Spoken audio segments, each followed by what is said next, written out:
Muito bem, sejam bem-vindos. Eu sou o professor Adalberto e nós vamos dar sequência ao nosso curso com o que trata sobre concretos projetados, né?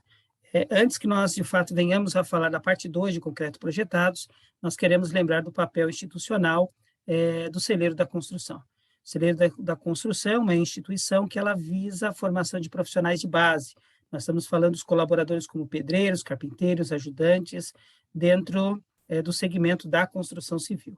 No entanto, nós também não esquecemos dos profissionais de comando, então nós estamos falando dos engenheiros, arquitetos e tecnólogos, né? E por extensão também os técnicos de edificações, que muitas vezes tomam decisão no canteiro de obras. Dito isso, passamos então agora para a segunda parte do concreto projetado, né? Então, nós falamos na aula passada da preocupação que nós precisamos ter com os teores de aluminato de tricálcio, não é?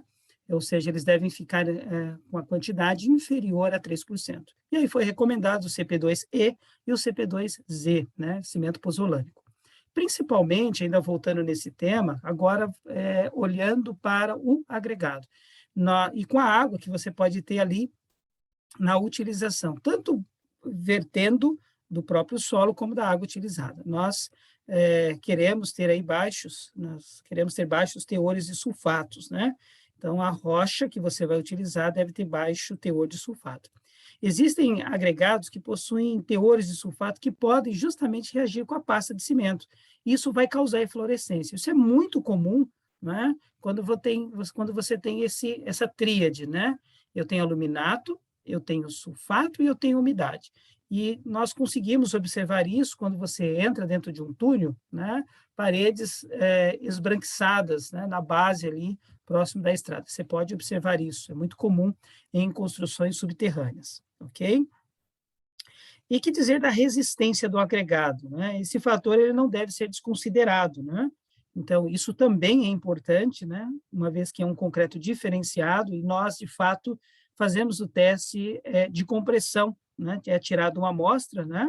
Para que se verifique a resistência desse concreto, para ver exatamente a melhor performance, principalmente dos aditivos e das adições, que vão, muitas vezes, mitigar algum fator ali que nós estamos precisando, ok? Ou necessitando.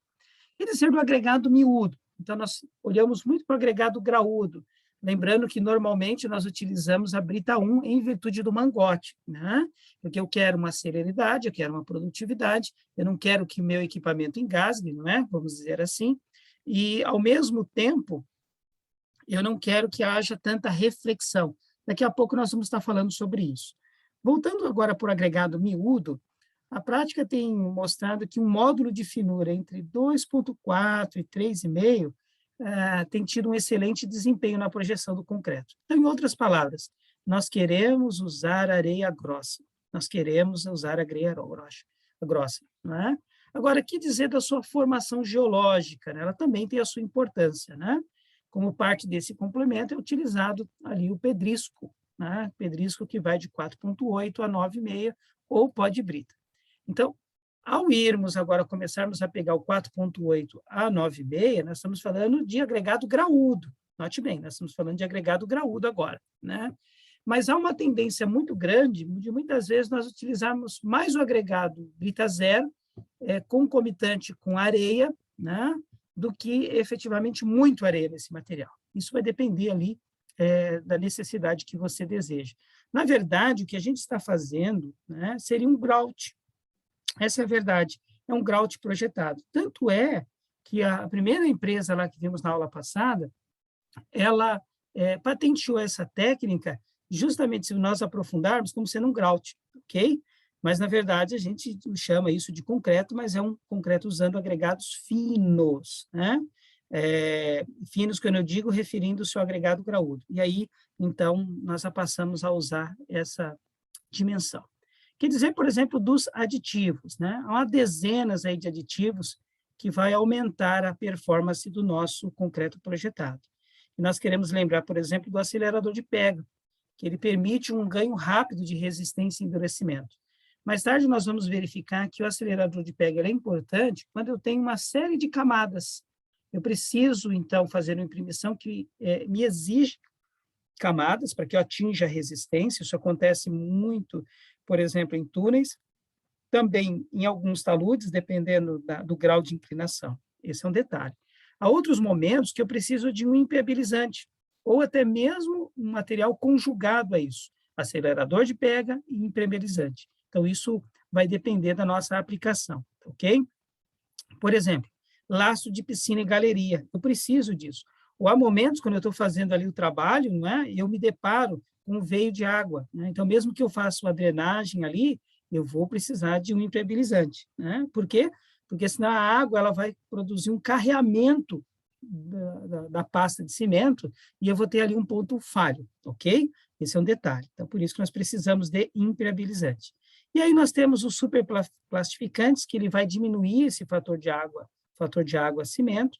Com isso, nós elevamos a resistência do concreto e nós, então, fazemos com que esse material se torne um material coeso.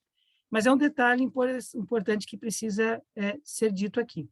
Há dois momentos de coesão, né?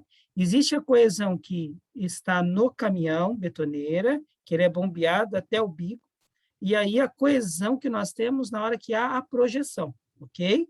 Que ali ele vai poder ainda receber outro aditivo, além desse superplastificante, ou até mesmo uma adição de água, isso pode acontecer, ok? Um exemplo aqui de adições aditivos que nós temos, né? Aqui já é uma argamassa, mas é natural a gente perceber esse tipo de aditivo, né? Um aditivo, esse aqui a tendência a ser um plastificante, ok? Um plastificante ou impermeabilizante também é muito utilizado, esses elastômeros. Quando nós falamos adições, nós já estudamos parte dele, entre as adições é preciso incorporar as fibras, né, nesse concreto. Então, aqui precisa tomar maior cuidado, porque mangoteiros podem se machucar, principalmente quando nós estamos falando aqui, né, das fibras reforçadas com Dramix, ok? Isso pode acontecer. Então, tem toda aí uma ideia de segurança do trabalho também, que precisa ser observada, né, quando nós utilizamos essas adições aqui, ok? Então, esse é o fato. E aí nós vamos estar utilizando essas adições. Ainda, para aumentar o desempenho, muitas vezes, para substituir o CP5 e CP1, né, o concreto sofre adição de microsílica ou escória de alto forno. Então, isso vai dar maior plasticidade e também maior permeabilidade, né? Então, as conjugações podem ser várias, né? Então, nós temos desde o CP2, o CP2E e o CP2E, mas dependendo ali do momento, na hora que eu chego na imprimação, aí eu vou colocar ali, né? Eu vou colocar justamente esses aditivos, adições, né? E aqui nós estamos vendo uma aplicação desta aqui, né? E você perceba que essa aplicação, você perceba que é um esbranquiçado, isso aqui não é por acaso. Esse esbranquiçado aqui, na verdade, não é jogo de luz, não, né?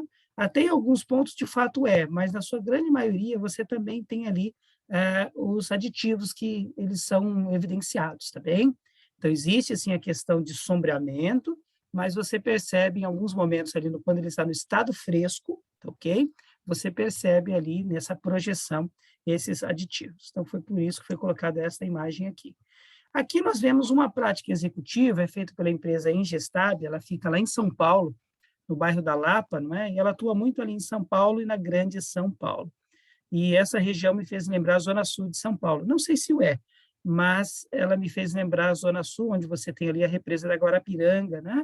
Onde você teve da Billings ali, aquelas duas represas, e você tem naquela região, né? Eu sei que lá tem muito desse tipo de contenção, se não é lá, eu sei que tem, porque eu já trabalhei naquela região, alguns anos atrás, e você teve um processo de habitação desordenado, né? E aí nós temos essa situação onde o poder público precisou interferir para que pudesse ali conter essas áreas, né? Que em partes, períodos do ano, você tem ali o desmonte desses matacões aí de movimento de terra. É muito comum isso acontecer lá naquela região, desbarrancamento, né? Ok? Então, esse é um fato aí. Tá? Aqui nós temos uma outra técnica, eu quero chamar a atenção de vocês, né? Perceba que há um entelamento aqui é o chamado solo grampeado. Você tem um entelamento, né? Isso acontece principalmente quando temos um maior grau. Quanto maior grau, há uma tendência de ter esse entelamento. Por quê? Porque eu preciso produzir a aderência do meu concreto projetado. Esse é um fator. O outro fator é também, além do grau de inclinação, é o tipo de solo. Mas esse aqui, nesse caso aqui, ao julgar por essa obra da Ingestab, não é a questão do solo, porque você tem uma boa inclinação, né? Parece que foi muito bem feito. O solo, ele apresenta uma boa resistência, né? Coesão. Então, não é a situação que está em voga aqui. Muito provavelmente é por causa do grau de inclinação aí. E lembrando que nós não temos somente isso aqui, né? Você vê que você tem ali, né? Um talude, mais outro ainda em grama, ok? Então, aqui nós vemos a aplicação. E aí que nós percebemos uma diferença, um complemento. Eu posso ter o meu concreto projetado com adições, por exemplo, as fibras, entre elas a fibra da Mix, e eu tenho também aqui esse mesmo concreto projetado, só que aqui é um solo grampeado, né? É um muro, um solo grampeado, que nós estamos percebendo por esses barbacãs aqui, com uma tela, ok? Então, isso vai depender muito do que o cálculo vai demandar, cálculo estrutural. Vamos falar um pouquinho do sistema de projeção via seca, que é o mais utilizado. Então, o concreto ele é misturado e homogeneizado sem o uso de dispersante, água ou aditivo. E é conduzido pela bomba até o bico dispersor, né? Cerca de uns 60 centímetros antes, esse material ele recebe a água com aditivo. E alguns equipamentos para longa distância recebem a água a uns 5 metros. É o caso, por exemplo, né, daquele scraper que nós vimos lá com o braço mecânico. Ele vai fazer isso, pode fazer dessa forma. Existe também a técnica híbrida e a pré-umidificação. Esse procedimento ele vai minimizar o controle do mangoteiro, porque perceba, se o cimento está chegando, se o concreto está chegando seco ali, quem vai determinar no momento ali a quantidade de água e de aditivo, na verdade o aditivo está misturado com água, né? É o mangoteiro. Então, muitas vezes o mangoteiro ele se afasta ou desequilibra, né? Então, a pressão diminui ali, porque é cada distância da imprimação, e você tem esse problema, né? Você não tem a coesão. É por isso que, normalmente, quando se tem um mangoteiro, me perdoe, é quase que natural eles fazerem camadas, porque caso haja uma falha numa camada, né? Dificilmente ele vai errar a segunda. Dificilmente ele vai errar a segunda camada, né? Ou seja, muita coincidência ele cometer um erro ali de imprimação e depois, quando ele vier na segunda camada, no dia seguinte, por exemplo, ou horas depois, a depender da situação, você tem o mesmo problema ali. Então, 3 camadas supriria essa dificuldade, mas é um problema que nós temos, ok? Então, já na técnica híbrida, esse procedimento ele vai minimizar o controle do mangoteiro. Ele não tem esse controle. O único controle que ele tem é de olhar para aquela área ali, né? E projetar ali o concreto, a tal ponto que ele cubra, ou pelo menos atinja a espessura que foi pré-determinada, normalmente em torno de uns 5, 6 centímetros, né? E aí depois vem com a segunda camada. Isso pode acontecer, ok? E aqui nós temos a desvantagem, falar um pouco sobre essa desvantagem, que na verdade é um treinamento para o mangoteiro, né? Então, você precisa aferir a mão desse profissional com o traço que você está utilizando, com a brita que você está utilizando, né? E o equipamento. E as desvantagens, exatamente isso, né? O controle está na mão dele. Então, alguns mangoteiros vão chegar aqui perto, vão estar aqui perto, outros vão se afastar. Às vezes, o grau de inclinação também do meu talude vai evitar isso, né? Então, nós percebemos aqui que é um ângulo, né? Nós podemos considerar que é um ângulo de 0 graus aqui. Embora ele está aqui na parte de baixo, não chega a ser a 45, é um ângulo de 0 graus aqui. Excesso do pó gerado, então é claro que hoje, por esse método, não poderia estar aqui, até pela saúde desse profissional, e um grande consumo de ar, né? Então, existe um grande consumo de ar, porque a bomba não pode falhar aqui, né? Então, veja que ela só tem só essa distância, esse bico aqui, né? Então, ela precisa vir com grande pressão para que, de fato, o concreto ele seja projetado. E haja uma harmonia entre esse concreto que está vindo aqui pela bomba, não é assim? E outra que é a outra mangueira que está projetando, ok? Então, nós temos polímeros, né, que seria as adições, né, ou as adições. Aqui nós teremos os aditivos, e aí nós temos aqui os materiais, ok? Então, só para ter uma ideia aí. As desvantagens aí. Tende a produzir um concreto com menor resistência. Porém, isso pode ser controlado. Então, a tendência de nós produzirmos um concreto é menos resistente, mas lá nos estudos de dosagem, assim como nós normalmente fazemos um concreto com uma resistência maior, né, para que quando eu faço os testes, o desvio padrão fique dentro da resistência pré-determinada, isso pode acontecer. Então, eu faço essa correção no momento da minha dosagem, por isso que nós utilizamos lá uma quantidade de cimento alta, lembre-se que chega de 300 a 500 quilos normalmente, ok? Mas eu preciso agora cuidar muito com esse profissional que está fazendo o trabalho. O concreto ele apresenta uma menor permeabilidade quando o mesmo traço é utilizado por via úmida. Né? Então, você percebe que entre os efeitos do concreto seco vai ser diferente do concreto quando ele é feito por esse outro método.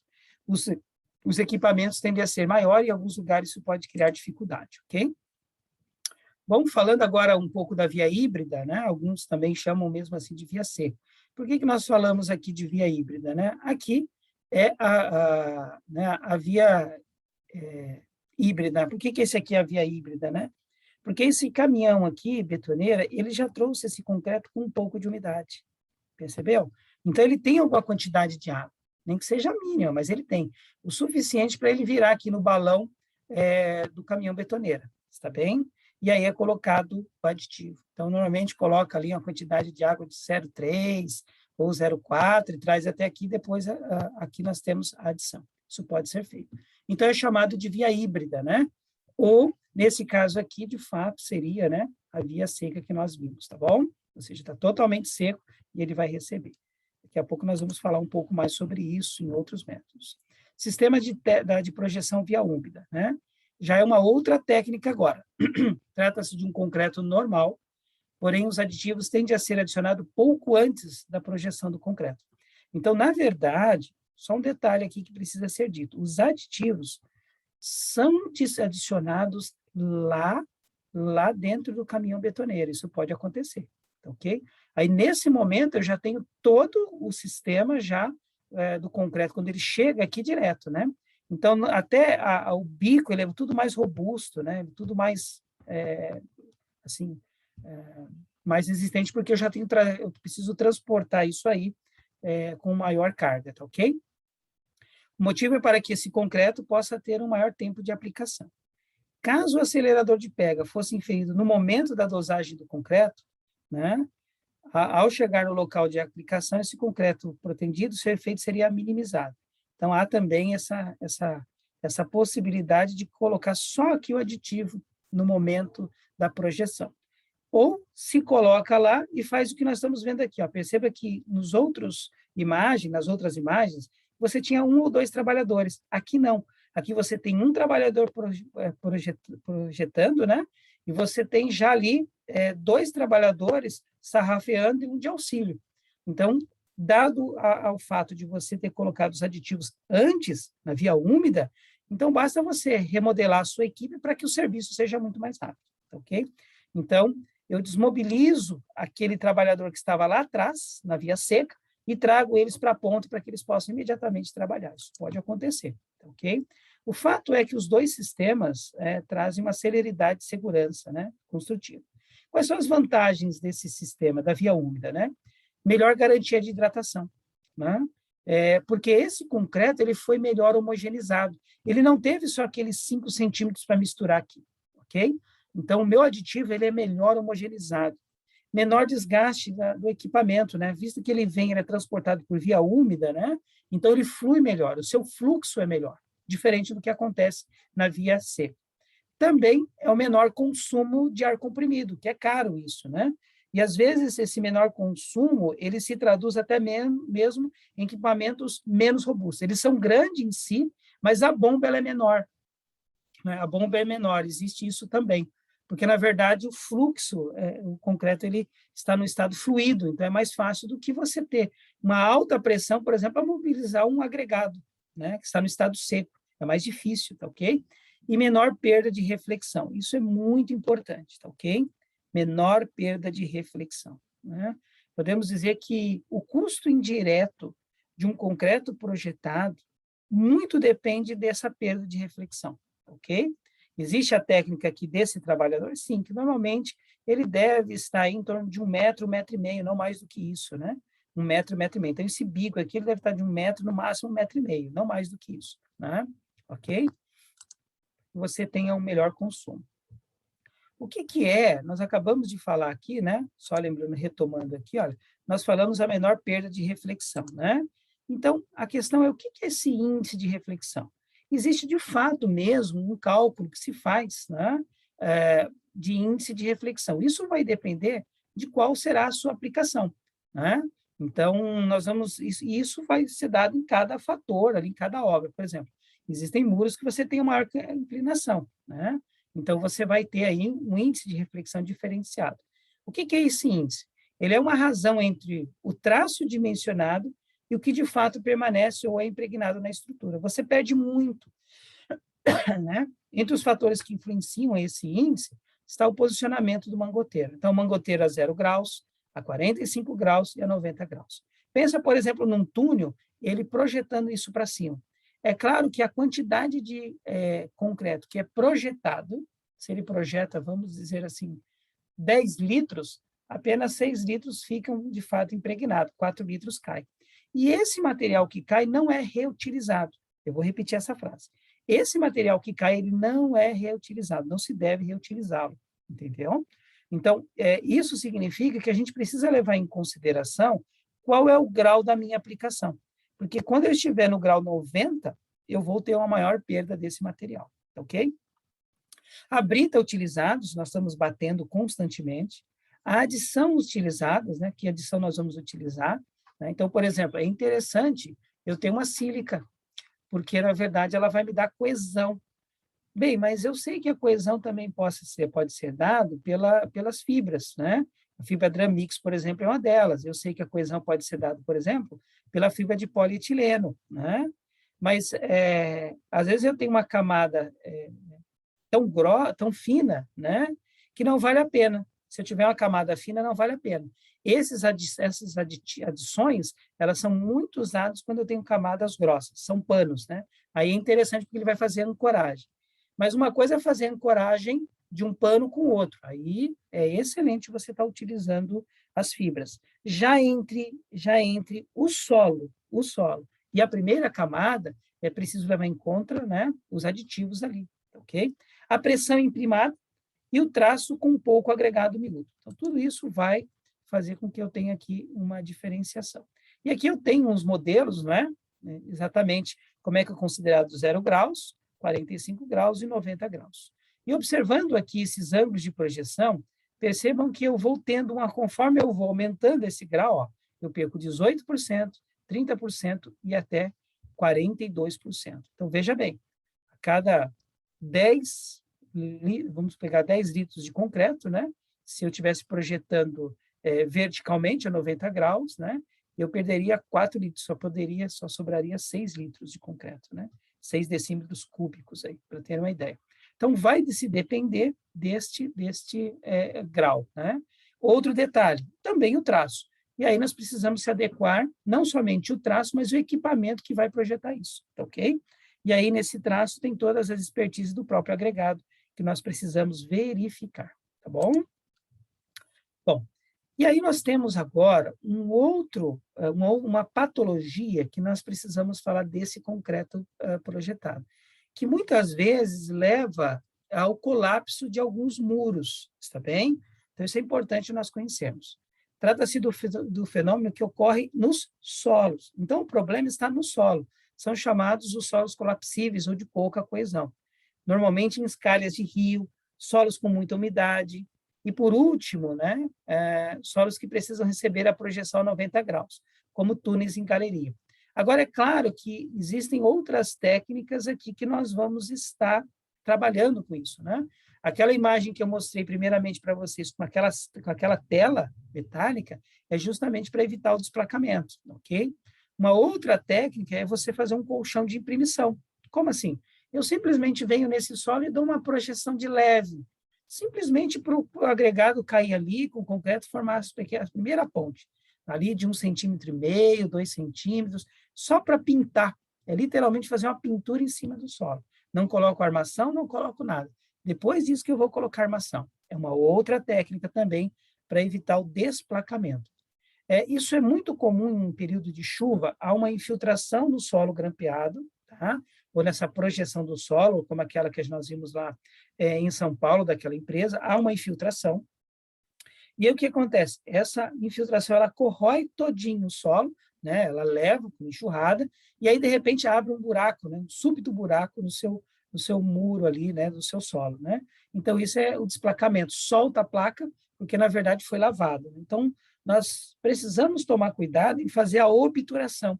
É chamada exatamente a obturação, onde nós temos os extremos, né? Ou seja, lá embaixo, lá em cima, no início, né? Para que a água ela não percole. Isso é um cuidado que precisa ter, tá ok? Esse fenômeno não é um problema do concreto, mas é do solo, tá ok? Que pode vir, sim, a questão da chuva, né? Que você tem ali uma penetração, ou uma veia, um veio d'água, ok? No entanto, o engenheiro, diante dessa situação, ele vai tomar alguns cuidados. Como já dito, o uso da armação, o uso de fibra de aço, né? Aí nós colocamos ali o máximo 40 quilos por metro cúbico, e aumento nas camadas projetadas. Então, isso também é uma forma que a gente pode aplicar, tá ok? E aí nós temos a aderência. Já a aderência, né? Ela trata dessa resistência entre concreto com concreto. Então, essa é a diferença aí. Trata-se de um problema no concreto projetado. Daí a importância de um estudo meticuloso. Normalmente, se você está numa obra, tá ok? Como engenheiro e você, o arquiteto, né? Você vai terceirizar isso, você vai chamar uma empresa especializada. E ela conseguiu esse know-how não somente fazendo estudo do traço em si, mas ela precisa também verificar o seu equipamento, tá ok? Então, aí está a diferenciação. Então, quem trabalha com isso, ele tem ali o seu produto único, né? Porque, na verdade, ele precisa levar em conta todo o seu equipamento, né? A manutenção dele, por aí vai, tá ok? Além do treinamento, como já dito na parte 1 da aula, dos seus profissionais, né? E estudos, então, prévios precisam ser determinados para fazer o traço. Mas nós temos aqui na imagem, como já dito para vocês, né? Só apenas retomando, eu já foi dado para vocês aqui um traço, né? Em massa, olha, né?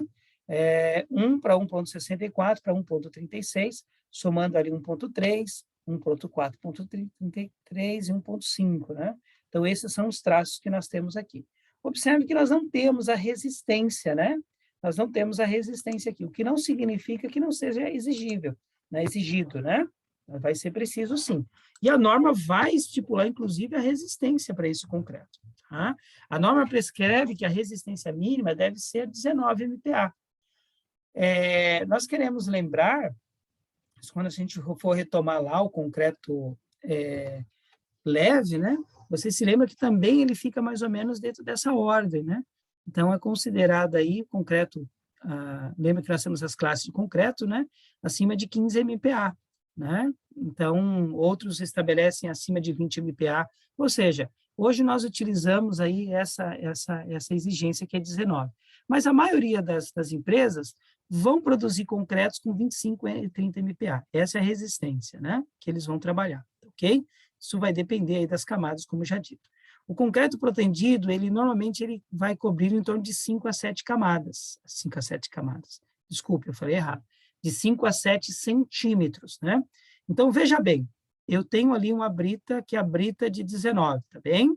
Brita 0 ali, que é de 4,8 a 9,5. Depois eu tenho a brita 1, que é de 9,5 a 19. Então, a brita 1, que é a que normalmente se utiliza. Se eu estou aplicando uma camada de 5, então significa que eu tenho ali 2 agregados no mínimo, quando eu tenho essa espessura aqui. Normalmente, 2 agregados, né? No mínimo não, na média, não é mínima. 2 agregados que eu posso ter, né?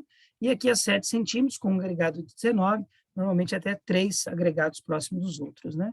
Então, isso é importante para quem trabalha na parte de cálculo estrutural, né? Porque eles sabem ali a espessura, quando nós vamos calcular a espessura desse muro de concreto, né? Porque ele, de fato, vai ser um muro de concreto.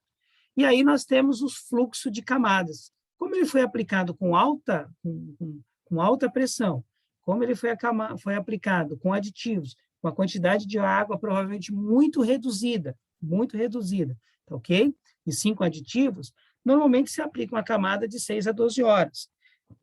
Mas isso é o que os autores têm dito, o que nós temos percebido, que normalmente uma camada de 24 horas, né? É possível nesse período de 6 a 12 horas, pelo fato de que, por exemplo, quando você tem obras de emergenciais, isso é uma situação, mas no dia a dia, para obras que não exigem essa emergência, num fluxo de 24 horas a 3 dias, né? Normalmente é aplicado, tá bem? Então, essa é a ideia aí. E aqui, olha, exatamente aquela imagem que eu comentei para vocês. Então, perceba que é fácil ver assim que você tem o solo solto, né? Você tem um solo aqui com certa resistência, mas você está vendo aqui, olha, né, um solo solto, é fácil perceber isso, né? E aí você vê que ele está fazendo uma imprimação solta, né? Ele está praticamente só pintando, né? Dando a primeira camada. E depois, de fato, ele vai aplicar, né? Note também que não parece ser uma inclinação tão grande quando você pega esse nível aqui, ó. Você pega isso aqui, né? E você puxa para cá, você percebe isso, né? Tá bom? Né? É claro que eles precisam estar amarrados, porque isso é um conceito de segurança.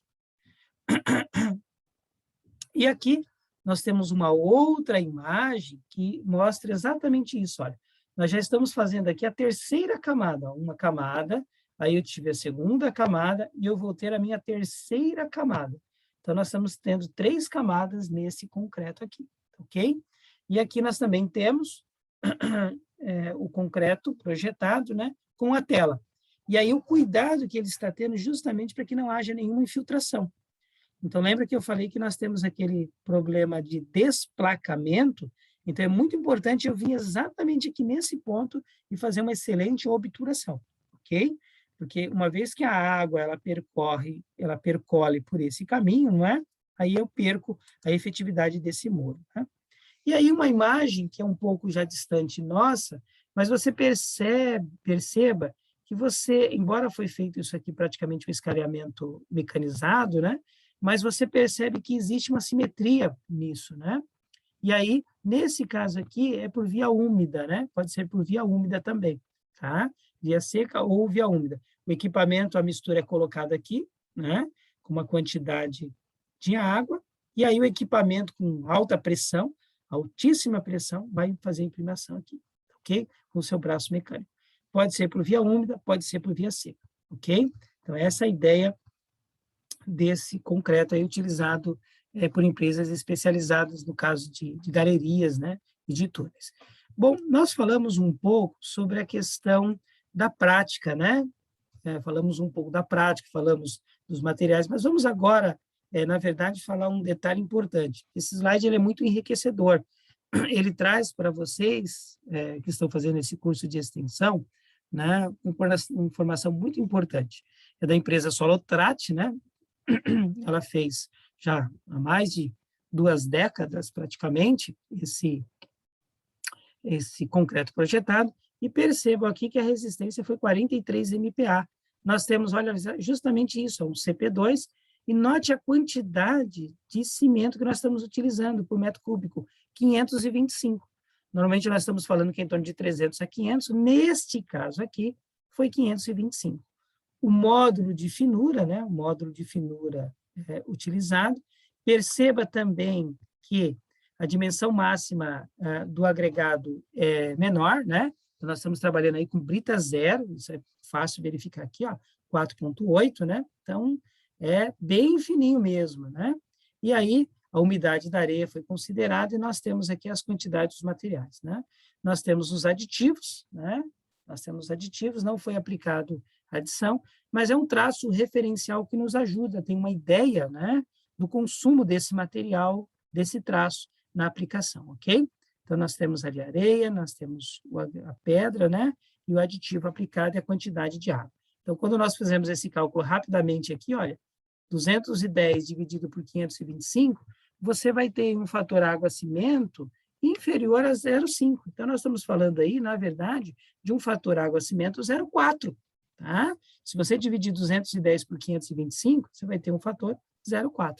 alguns vão chamar isso de dosagem híbrida, né? Porque o concreto está sendo carreado de forma úmida, né? De forma fluida, ainda que seja somente com 0,4, mas já permite, né, as reações químicas ocorrerem ali, tá ok? E aí, na sequência, é colocado os aditivos. Muito bem, isso era o que nós tínhamos para falar sobre o concreto projetado na parte 2. Muito obrigado, foi um prazer estar com vocês.